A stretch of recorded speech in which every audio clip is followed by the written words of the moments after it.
검찰에 출석합니다.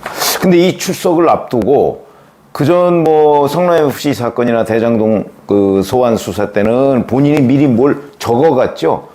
그리고서 그 검찰이 질문을 하면 이거로 가름한다 뭐 이렇게 얘기를 했다는 것인데, 자 이번에는 그 진술서를 미리 공개해 버렸습니다. 어제 당원들한테 편지 형식으로 돌렸고 거기에 한 5쪽짜리를 미리 공개했습니다. 자 그게 이제 이재명 대표의 방패가 될 텐데 검찰이 과연 그 방패를 뚫을 수 있을까? 근데 제가 이런 관련한 그 논평을 쭉 하면서 여기저기서 그 언론 보도나 어떤 객관적인 팩트들을 가지고서 그 방패를 봤더니 이 방패는 구멍이 숭숭 뚫렸다. 그걸 말씀드리려고 하는 겁니다. 자, 우선 여기서 용도 변경 문제와 관련해서 이게 가장 큰 문제죠. 이렇게 주장을 했습니다. 백현동 용도 변경은 박근혜 당시 대통령의 지시에 따라 이루어진 것인데 검찰은 민간업자에게 특혜를 줬다고 조작한다. 이렇게 얘기를 했습니다. 자, 이게 사실일까요? 자, 우선 박근혜 정부 때 국토부가 성남시에 이 옛 한국식품연구원 부지를 용도 변경해달라 라고 했을 때 이재명 성남시는 모두 거절했습니다. 근데 뭘 그 요구에 따라서 해줬다는 거죠? 모두 거절했습니다. 팩트입니다. 3차례 거절했습니다. 그 중에 2차례가 아마 용도 변경해달라는 겁니다. 그것도 2단계 다 거절했죠. 그러니까 이 자체가 대통령의 지시에 따라서, 아니 대통령이 어떻게 성남시에 지시를 합니까? 성남시장은 선출직입니다. 그렇기 때문에 지시할 수 있는 입장이 아니고 그 다음에 나오는 건데 이런 겁니다. 그리고 이게 지시가 아니라는 건 어떻게 입증이 되냐면 2014년 11월 17일에 성남시가 박근혜 국토부에 공문을 보냅니다. 이게 지시라고 한다면 국가기본계획법, 뭐 혁신도시 설치특별법 뭐 이런 게 있습니다.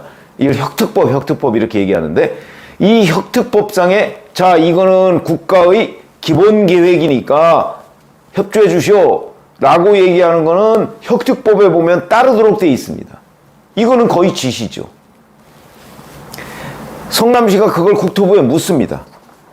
자, 이 국토부의 이 협조 요청 공문이 법에 따른 국토부 장관의 요청이냐? 이걸 물어봅니다. 그러니까 국토부가 답변을 어떻게 하느냐면 귀시에서, 성남시에서 적의 판단해야 할 사항이다. 이렇게 얘기합니다. 알아서 해라 이겁니다. 알아서 해라. 왜? 이건 혁특법 적용 대상이 아니다. 그러니까 성남시가 알아서 해라. 우리는 이렇게 요청을 하지만 알아서 해라. 공문을 보냅니다. 자, 이 공문 하나만 딱 들고 있으면 아, 이재명 대표의 이 말이 박근혜 대통령이 지시에 따랐다는 말이 거짓말이다. 곧바로 이거 지금 검찰이 들고 있습니다. 그 다음에 이런 거 저런 거 다 이재명 성남시장의 말이 맞다고 할지라도 박근혜 국토부가 요구했던 건 2단계 상향입니다. 근데 실제는 4단계 상향이 이루어졌다. 이거는 시행업자한테 유리한 방향 아닙니까? 그러니까 배임이 된다는 거죠. 그 다음에 또 하나, 국토부가 안 해주면 직무유기로 문제 삼겠다고 협박했다 이렇게 얘기를 했습니다. 자, 아까 말씀드렸듯이 혁특법에 따른 사항이라면 성남시가 들어야 되지만 이거는 성남시가 안 들어도 되는 성남시장의 고유 권한이기 때문에 강제할 수 있는 게 아니다. 그럼 바로 이 말도 국토부가 협박했다는 말은 거짓말이다. 우선 이것 때문에 선거법상 허위사실 유포로 지금 재판을 받고 있는 거 아닙니까? 검찰이 얼마나 자신이 있었으면 이 부분을 허위사실이라고 단정을 했겠습니까? 그 다음에 또 하나, 이재명 대표가 1원 한 푼 사익을 취한 것이 없다 이렇게 주장합니다. 현재까지 1원 한 푼 사익을 취한 것이 없다는 것이, 아니 밝혀지지 않았다는 것이 검찰의 입장입니다. 왜? 현재 소환하는 혐의는 배임입니다. 배임. 배임은 돈을 먹었다는 게 아닙니다. 임무를 배반했다는 거죠. 자, 사익을 취했다는 게 내일 검찰이 이재명 대표를 부르는 이유가 아니고 성남시장으로서 정상적으로 업무를 처리하면 성남시에 이만큼의 이익을 가져와야 되는데 정상적으로 업무를 처리하지 않고 시행업자에 특혜를 주어서 성남시의 이익이 요만큼밖에 안 됐다. 그러니까 이만큼은 성남시에 손해를 끼쳤다. 이게 배임입니다. 얼마를 먹었다는 게 아니고. 그러니까 이거는 하나만 한 소리죠. 사익을 취했는지 안 취했는지는 앞으로 이제 이 배임 혐의로 만약에 기소가 된다면 그 후에 추가 수사를 통해서 과연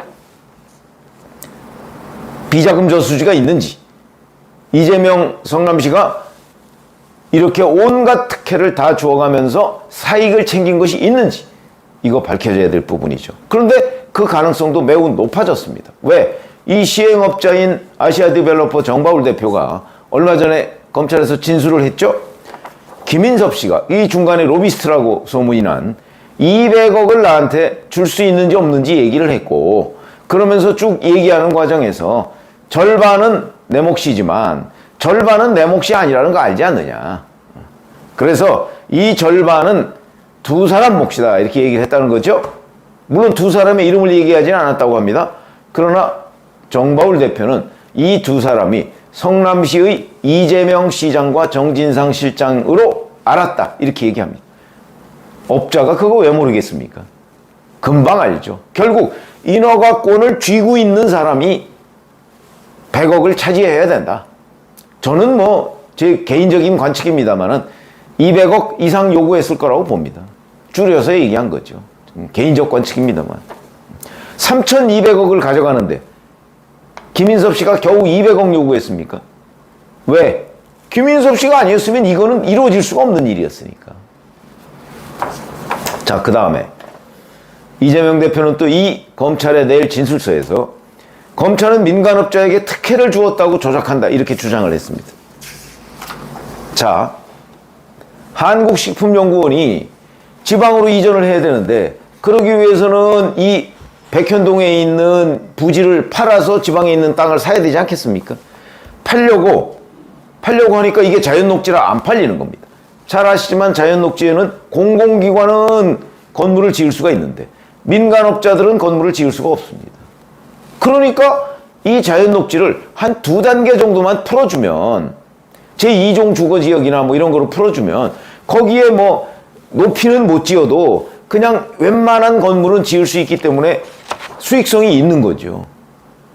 그러니까 자기가 뭔가 거기를 개발하는데 아파트 같은 거 지을 수는 없지만 다른 용도로 쓰려고 민간업자가 그걸 살 수가 있습니다. 그러니까 한국식품연구원이 성남시에다 계속 우리가 이걸 팔고 지방으로 가야 되니까 팔 수 있도록 좀 2단계 정도 용도 변경을 해주세요. 이재명 성남시가 다 거절합니다. 식품연구원의 임직원들이 요청을 해도 다 거절합니다. 그러다가 아시아디벨로퍼라는 데서 2015년 1월에 이재명 대표의 최측근이라는 김인섭 씨를 영입하자마자 곧바로 이게 급진전됩니다. 이래도 의심을 안 할 수가 있습니까? 1월에 영입했는데 2월부터 바로 용역 작업에 들어갑니다. 용역은 저 용도 변경 해주는 게 유리하다, 이런 쪽으로. 그렇게 되죠. 그러니까 아시아디벨로퍼가 바로 2월에 한국식품연구원 부지를 2,000매덕에 삽니다. 확실해졌으니까. 너무나 똑 떨어지는 얘기죠.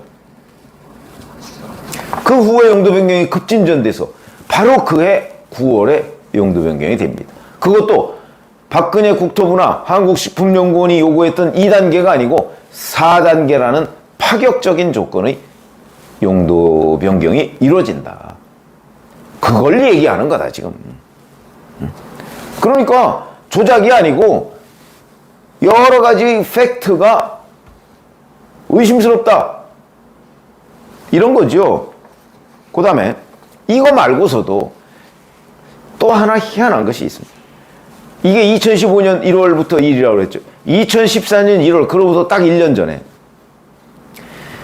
성남시가 경기도로부터 이 한국식품연구원 부지를 활용하는 방안, 이걸 우리가 활용하겠다라는 식으로 경기도의 변경 승인을 받습니다. 왜 받죠? 왜냐하면 식품연구원 부지는 공공기관 부지이기 때문에 아마 이게 여러 가지 다른 제약 조건이 있는 모양이죠. 그래서 성남시가 경기도로부터 이 용도를 이렇게 활용하겠습니다라고 변경 승인을 받을 때 그 변경 필요성에다가 성남시가 뭐라고, 이재명 성남시죠, 뭐라고 기재를 했냐면, 수익성 중심의 주거 용도로 개발하는 것을 막아야 한다. 만약에 그렇게 개발하면 성남시가 거기서 뭐 여러 가지 손해를 볼 수가 있다, 이렇게 얘기합니다. 그렇게 해놓고 1년 뒤에 수익성 중심의 개발 인허가를 허가해 준 거를 어떻게 설명할 수가 있느냐.